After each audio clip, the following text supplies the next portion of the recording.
ஐயா, நாமத்த எல்லாரும் வெளியில சொல்லாதீங்க. மனசுக்குள்ளார சொல்லுங்கன்னு சொல்லியிருக்கீங்க. மனசுக்குள்ளார சொல்ற அந்த விதங்கள், நாம எல்லாம் வெளியில தான் வாய் சத்தமா நாமத்த சொல்லிட்டு இருக்கோம். உள்ளுக்குள்ளார எப்படி நாம சொல்றது? அத பத்தி கொஞ்சம் சொல்லுங்க. நாமத்தை வெளியே சொல்லவே கூடாதுன்னு சாமி ஒரு நாளும் சொல்லலையே. அதே போல் நாமத்தை உள்ள நீ சொல்லுங்கிறதே நான் சாமி சொல்லலை. நாமத்தை சொல்லுன்னு மட்டும் சொன்னார். நாமத்தை எப்பயும் ஞாபகம் வச்சுக்கோன்னு சொன்னார்.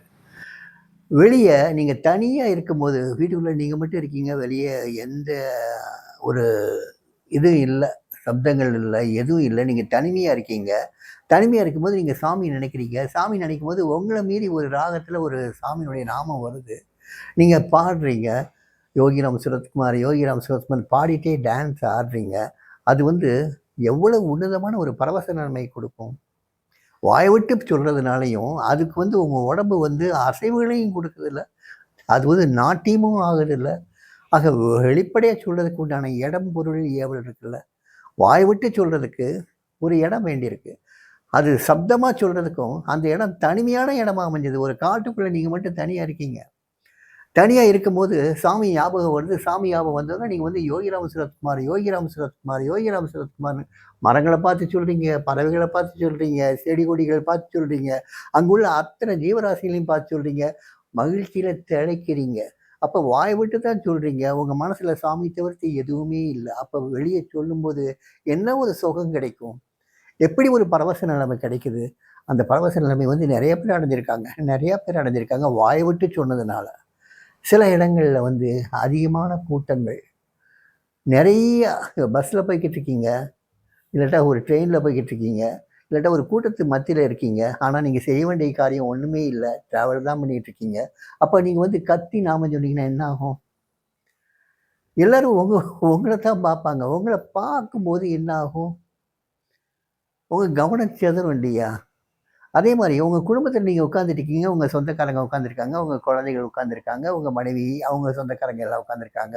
நீங்க வாய் விட்டு கத்தி சொல்றீங்க. எல்லாருடைய அட்டென்ஷனும் உங்க மேல இருக்கு. என்ன ஆகும்? ஸோ கவனச்சிதறல் ஏற்படும். அதே மாதிரி ஒரு கோவில்ல உட்கார்றீங்க. நீங்க வந்து ஒரு ஆசிரமத்துல உட்கார்றீங்க. எல்லாருமே நாமம் சொல்றாங்க. நீங்களும் நாமம் சொல்றீங்க. அந்த நாமம் சொல்ற பரவசத்துல வந்து அந்த பரவசம் விட்டு போகும். ஆனா நாமம் சொல்ற அந்த கோரஸ் மட்டும் கேட்டுக்கிட்டே இருக்கும். அந்த கேட்டுக்கிட்டே இருந்து உள்ள வந்து அந்த அதிர்வலைகள் வந்து உள்ள போய் நின்னுக்கும். அந்த அதிர்வலைகள் உள்ள போய் நிக்கணுங்கிறதுக்காகத்தான் ஆசிரமங்கள்லயும், கோவில்கள்லயும் இந்த மந்திர உச்சாடனங்கள் பண்ணுங்கிறது. அந்த பண்ணதுக்கப்புறம் அது சாமி இருந்து அவங்க முன்னால மந்திர உச்சாடனம் பண்ணும்போது, அந்த அதிர்வலைகள் வந்து உள்ள போய் செட்டில் ஆயிக்கும். அதுக்கப்புறம் நீங்க வந்து வீட்டுக்கு போகும்போது, நீங்க ஒரு மோட்டார் சைக்கிள்ல போறீங்க, ஒரு கார்ல போறீங்க, இல்லாட்டா ஒரு பஸ்ல போறீங்க, ட்ரெயின்ல போறீங்கன்னா, அந்த அதிர்வு வந்து உங்க உள்ளத்துக்குள்ள கொஞ்ச காலத்துக்கு இருந்துகிட்டே இருக்கும். அதனால வாய விட்டு சொல்றது தப்புன்னு சாமி சொன்னது இல்ல. உள்ளேயே சொல்லணுங்கிறதுன்னா, அதுக்கு சில கண்டிஷன்ஸ் இருக்கு. என்ன கண்டிஷன்னா, அது சாமி அத எப்படி சொன்னார்ன்னா, "நீ சொல்ற நாமம் உனக்கே கேட்கணும்பார். நீ சொல்ற நாமம் உனக்கு மட்டும் கேட்டா போதும்." அப்படி நீங்க மட்டும் கேட்கிற மாரி நீங்களே நாமம் சொன்னீங்கன்னா, அந்த நான்ங்கிறது ஒண்ணு இல்லாம போயிடுதுல்ல. அந்த இருக்கிற ஒரே ஒரு நான் சொல்லுது, கேட்குது. அவ்வளதான்.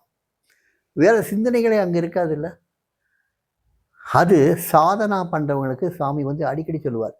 Remember my father within. Remember my father within. அது சொல்லும்போது ரொம்ப அழகா இருக்கும். உள்ள நீங்க நான் இந்த பிச்சைக்காரனை நினைச்சிட்டே இரு.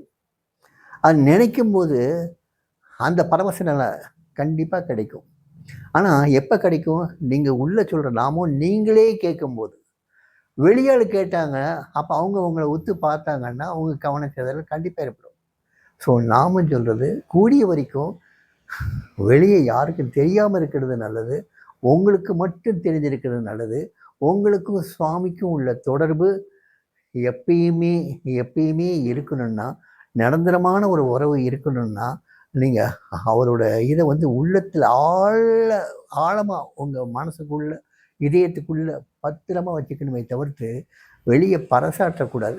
வெளிய நீங்க பறைசாட்டுனீங்கன்னா, கொஞ்சம் கொஞ்சமா காத்துல கரைஞ்சு போயிடும். நெறைய எண்ணங்கள் வரும். அதுல வந்து 10ஓடு 11ஆ இதுவும் போயிடும். அதனால உள்ளத்துல வச்சு பூஜிக்கிறது வந்து ரொம்ப சிறந்தது.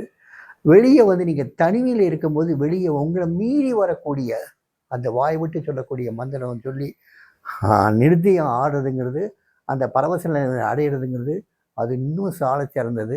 ஆனால் அதுக்கு இடம் வந்து தனிமையாக இருக்கும். அதனால் நாமும் எப்படி சொல்லணும், எங்கே சொல்லணும், எந்த மாதிரி சொல்லணும்னு நிர்ணயம் பண்ண வேண்டியது நீங்கள். அது நிர்ணயம் நீங்கள் பண்ணிக்கோங்க.